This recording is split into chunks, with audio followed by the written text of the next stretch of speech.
ముండోడు రాజు కంటే బలవంతుడు అంటారు. రాజే ముండోడైతే ఎట్లుంటుందో ఇప్పుడు అమెరికా గుర్తించింది. అందుకే దిగి వచ్చింది ఓ రకంగా. మన దగ్గర రష్యా నుంచి నువ్వు ఆయిల్ కొనకు 500% టారిఫ్లు ఎత్తాను, నువ్వు 1000% టారిఫ్లు వేసిన నేను మాత్రం రష్యా నుండి ఆయిల్ కొనడం మాననని తేల్చి చెప్పింది ప్రభుత్వం. ప్రైవేట్ సంస్థలు కొనకుండా ఆపుతావు, అది ఆపుకో, నువ్వు సంస్థల పరంగా ఉన్నటువంటి.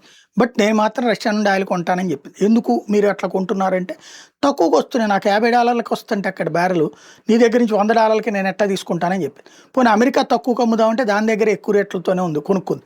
కాబట్టి ఇప్పుడు వెనిజులాలో లాక్కుంది కదా మధురో దగ్గర నుంచి. ఇప్పుడు వెనిజులాలో ఉన్నటువంటి ఆయిల్ కంపెనీల మీద ఆయిల్ నిల్వలకి వాస్తవంగా వెనిజులా ప్రభుత్వం చేతిలో ఉంది. ఇప్పుడు డబుల్ గేమ్ ఆడుతుంది అమెరికా. ఏమనంటే వెనిజులాలో ఆయిల్ని స్వాధీనం చేసుకుని మనం అమ్ముకుందాం రమ్మనమని చెప్పి తన దేశానికి సంబంధించిన ఆయిల్ కంపెనీలు పిలిచింది అమెరికా. ఎవడు రావట్లే, ఎందుకంటే రేపు పొద్దున అది అస్థిర ప్రభుత్వాలు.